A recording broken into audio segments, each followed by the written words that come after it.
మాట్లాడుతున్నారు. మీడియాతో chit chat నిర్వహించారు కేటీఆర్. ఈ నేపథ్యంలో సంచలన వ్యాఖ్యలు చేశారు మాజీ మంత్రి. తాము పవర్లోకి వచ్చాక ఎంఐఎంకి తామేంటో చూపిస్తామంటున్నారు ఆయన.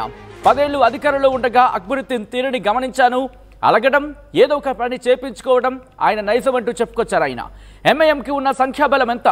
అక్బరుద్దీన్కి ఇస్తున్న సమయం ఎంత? అక్బరుద్దీన్ స్పీచ్ను 10 నిమిషాల్లో క్లోజ్ చేయాలి. అందాల పోటీలు పెట్టి రేవంత్ ఏం సాధించాలనుకుంటున్నారు? రైతులకు ఇవ్వడానికి లేని డబ్బులు అందాల పోటీలకు ఎక్కడివి? ఫార్ములా ఈ రేసింగ్ నిర్వహిస్తే ఎలా తప్పు? ఫార్ములా ఈ రేసింగ్ కేసును రేవంత్ వదిలినా నేను వదలను అంటూ మాజీ మంత్రి కేటీఆర్ చెప్పుకొచ్చారు. ఈ నేపథ్యంలో కొన్ని కేటీఆర్ సంచలన వ్యాఖ్యలు చేసిన పరిస్థితి. ఈ నేపథ్యంలో ఇంకా ఆయన ఏమన్నారు? మరి ముఖ్యంగా ఎంఐఎంకి సంబంధించి ఎలా ఉండబోతున్నట్టు చెప్పుకొచ్చారు తెలుసుకునే ప్రయత్నం చేద్దాం. మా ప్రతినిధి మధు అప్డేట్స్ అందించేందుకు సిద్ధంగా ఉన్నారు. మధు, ఇంట్రెస్టింగ్గా ఎంఐఎంకి సంబంధించి ఇంతవరకు ఎక్కడ దాదాపుగా మాట్లాడిన పరిస్థితి. ఈ నేపథ్యంలో ఒకవేళ తమ పవర్లోకి వస్తే కనుక కేటీఆర్ ఏం చేస్తా ఉంటున్నారు? ఎగ్జాక్ట్లీ మొట్టమొదటిసారిగా కేటీఆర్ ఎంఐఎం పార్టీ పైన రెస్పాండ్ అయ్యాడు. ముఖ్యంగా అక్బరుద్దీన్ ఓవైసీని టార్గెట్గా కేటీఆర్ మాట్లాడుతూ మొదటిసారి ఆయన ఈ కామెంట్స్ చేశారు.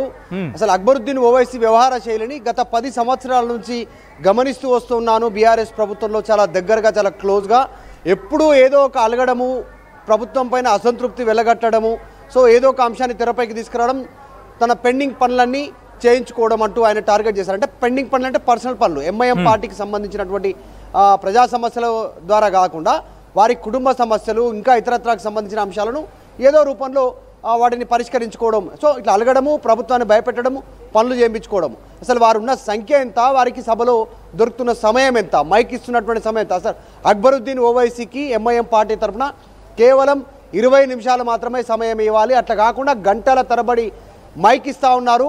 ఇలా కాదు, నెక్స్ట్ మేము అధికారంలోకి వచ్చినాక ఎంఐఎం సంగతి ఏంటో మేము చూస్తామనేటువంటి స్టేట్మెంట్ చేశారు.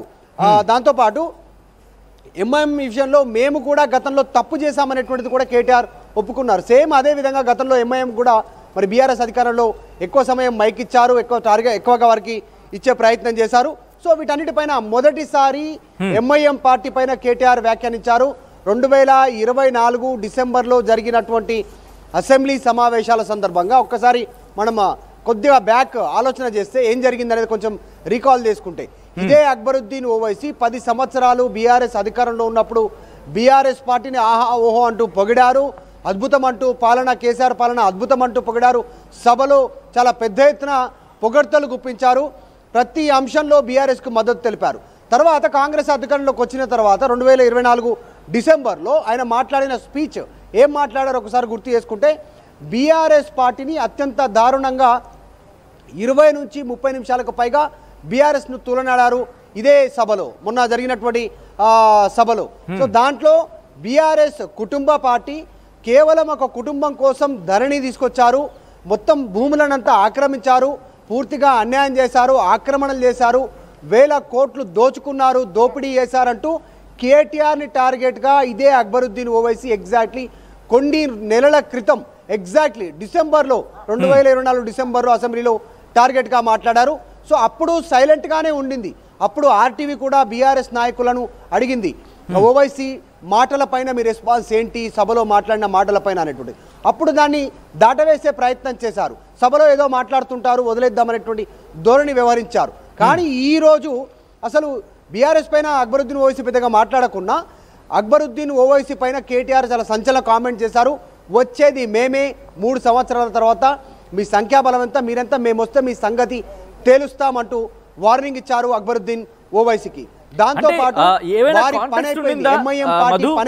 మరి ముఖ్యంగా ఎందుకంటే సాధారణంగా చూస్తూ ఉంటాం, ఎక్కడి నుంచి ఒక కౌంటర్ వచ్చిన తర్వాత దానికి, అంటే ఎక్కడి నుంచి ఒక వ్యాఖ్య వచ్చిన తర్వాత దాని కౌంటర్ గా మాట్లాడే సందర్భం, లేకపోతే దానికి మళ్ళీ రీకౌంటర్స్, ఇటువంటి సిచ్యువేషన్ చూస్తూ ఉంటాం. సో అటువంటి నేపథ్యంలో కనిపిస్తోందా? అక్బరుద్దీన్ ఓవైసీ ఏమైనా సంచలన వ్యాఖ్యలు చేస్తారా? దానికి కౌంటర్ గానే ఆయన మాట్లాడాలనుకోవాలా మాజీ మంత్రి కేటీఆర్? అంటే గతంలో చేశారు. మేము ఇందాక చెప్పినట్టుగా 2024 అసెంబ్లీ సెషన్ సందర్భంగా డిసెంబర్లో అక్బరుద్దీన్ ఓవైసీ బీఆర్ఎస్ పార్టీని దాదాపు 20 నుంచి 30 నిమిషాలు మైక్ తీసుకొని తూలనాడారు. చాలా పెద్ద ఎత్తున విమర్శలు చేశారు బీఆర్ఎస్ పార్టీ పైన.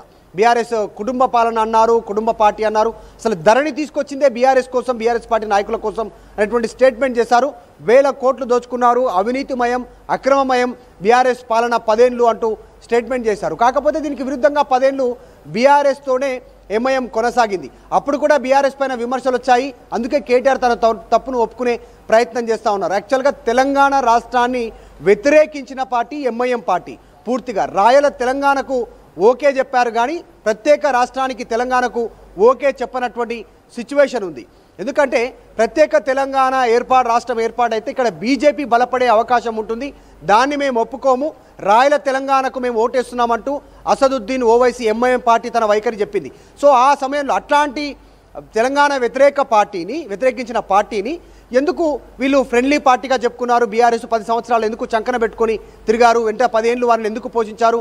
వారు చేసే బెదిరింపులకు ఎందుకు లొంగారు? వారు చెప్పిన ప్రతి పనిని ఎందుకు చేశారు? వారికి ఎందుకు అంత పెద్దపీట వేశారు అనేటువంటి చర్చ జరిగింది అప్పుడే. సో ఆ విషయాలన్నింటినీ కేటీఆర్ ఒప్పుకున్నారు. ఇప్పుడు మేము తప్పు చేశాము, బీఆర్ఎస్ను నెత్తికెత్తుకొని ఫ్రెండ్లీ పార్టీ అని చెప్పుకొని వారి అడిగిందల్లా వారికి చేసి మేము తప్పు చేశామనేటువంటిది కేటీఆర్ ఒప్పుకున్నారు. దాంట్లో భాగంగానే మొన్న 24 డిసెంబర్లో జరిగినటువంటి అసెంబ్లీ సమావేశాల సందర్భంగా బీఆర్ఎస్ను టార్గెట్ చేశారు అక్బరుద్దీన్ ఓవైసీ. కాబట్టి దాన్ని దృష్టిలో పెట్టుకొని అక్బర్ పైన ఈరోజు కేటీఆర్ చాలా ఘాటైన వ్యాఖ్యలు చేశారు. మేము వస్తే మీ సంగతి తెలుస్తాం అంటే స్టేట్మెంట్ చేశారు. మీ సంఖ్య ఎంత, మీరెంత, మీ ప్రభావం ఎంత, అయినా మీ పార్టీ పని అయిపోతుంది, చర్చ జరుగుతూ ఉంది. మొన్ననే ఒక సీటు 7 సీట్లలో ఒక సీటు ఏడిపోయేది కేవలం కొన్ని 100 ఓట్లతో గెలిచినటువంటి పరిస్థితి. బహదూర్పురాకు సంబంధించిన సీట్ విషయాన్ని మెన్షన్ చేశారు. సో మీ పని అయిపోయింది.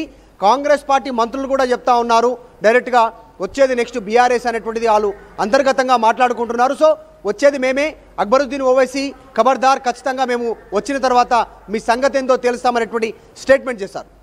అంటే ఒకవేళ బీఆర్ఎస్కి సంబంధించి, ఎందుకంటే ఎంఐఎం గతంలో బీఆర్ఎస్తో మిత్రబంధం అనేది కంటిన్యూ అయిన సందర్భాన్ని చూసాం. సో ఇప్పుడు కంప్లీట్గా బయటకు వచ్చిందని చెప్పి కేటీఆర్ వ్యాఖ్యల్లో మనం అంతర్లీనంగా భావించాలా? ఒకవేళ నెక్స్ట్ టర్మ్ కనుక ఒకవేళ బీఆర్ఎస్ వస్తే ఇక ఎంఐఎంతో ఎటువంటి మైత్రి బంధం ఉండదు, లేకపోతే ఎటువంటి మరి ముఖ్యంగా చూస్తూ ఉంటాం పార్టీకి సంబంధించి పొత్తులో భాగంగా వెళ్ళే అంశానికి సంబంధించి. సో అటువంటి సిచ్యువేషన్ ఇది ఉండదనుకోవాలా, లేకపోతే ఏమంటుంది బీఆర్ఎస్ దీని మీద? ఎగ్జాక్ట్లీ, అంటే నిన్న కొన్ని నెలల క్రితం జరిగినటువంటి అంశాలను బీఆర్ఎస్ బేరీజు వేసుకుంటుంది. ఇప్పుడు హైడ్రాకి సంబంధించిన అంశము, తర్వాత మూసీ రివర్ ఫ్రంట్, మూసీ పునరుజ్జీవ కార్యక్రమం ప్రభుత్వం ఏది తీసుకుందో ఈ ప్రాంతాల్లో మొత్తం ముస్లింకి సంబంధించిన కమ్యూనిటీ అక్కడ కబ్జా చేసుకొని అక్కడ నివాసం ఉంటున్నారు. వారి విషయంలో ఎంఐఎం నోరు విప్పట్లేదు. సో ముస్లిం కమ్యూనిటీ అంతా కూడా ఆ ప్రాంతంలో ఉన్నటువంటి ముస్లిం బెల్ట్ అంతా కూడా బీఆర్ఎస్కు ఫెచ్చింగ్ అవుతా ఉంది అనేటువంటి ఒక అంచనాలో బీఆర్ఎస్ ఉంది. ఎందుకంటే అధికార పార్టీ కాంగ్రెస్కు దూరమయ్యే అవకాశం ఉంది. ముస్లిం ఓటు బ్యాంకు ఎంఐఎం నోరు విప్పట్లేదు సొంత ప్రయోజనాల కోసం. కాబట్టి సో మాకు అనుకూలంగా మారే అవకాశం ఉంది, ఆ ఓటు బ్యాంక్ అనేటువంటిది బీఆర్ఎస్ ఆలోచన చేస్తూ ఉంది. అందులో భాగంగా ఈ స్టేట్మెంట్ చేస్తారు. ఇక ముందు ఫ్యూచర్లో బీఆర్ఎస్ ఎంఐఎం దోస్తీ ఉండదు అనేటువంటిది చెప్పకనే కేటీఆర్ ఈ మాటల ద్వారా చెప్పారు. నెక్స్ట్ అధికారంలోకి వస్తే మాత్రం ఎంఐఎంకు ఈ సీన్ ఉండదు, ఖచ్చితంగా మేము వారిని కంట్రోల్ చేస్తాం. వారిది బెదిరింపు ధోరణి అయిపోయింది, అలిగి ఏదో ఒకటి బెదిరింపు ధోరణితో వాళ్ళు పనులు చేయించుకుంటున్నారు. సో నెక్స్ట్ ఇట్లా ఉండదు. 10 సంవత్సరాల వారి వ్యవహార శైలి చూసాం, వారికి అంత సీన్ లేదు. సో ఎంఐఎం పని కూడా అయిపోయింది అనేటువంటి స్టేట్మెంట్ కేటీఆర్ చేస్తారు. కానీ ఎంఐఎంని కనుక వదులుకుంటే మైనారిటీ ఓట్స్ డ్యామేజ్ అవుతాయని ఏమైనా అటువంటి సిచ్యువేషన్లో బీఆర్ఎస్ భావించడం జరుగుతుందా, లేకపోతే మైనారిటీలు తమ వెంటే ఉన్నారనుకుంటుందా? ఎందుకంటే ఈ స్టేట్మెంట్స్ సాధారణంగా కొంచెం ఆ కార్నర్లో ఆలోచించాల్సిన పరిస్థితి వస్తే కనుక ఇటు బీఆర్ఎస్ ఏమంటుంది, మరి ముఖ్యంగా మాజీ మంత్రి ఏమంటున్నారు? ఎగ్జాక్ట్లీ, అంటే నెక్స్ట్ దీనికి సంబంధించినటువంటి విషయంలో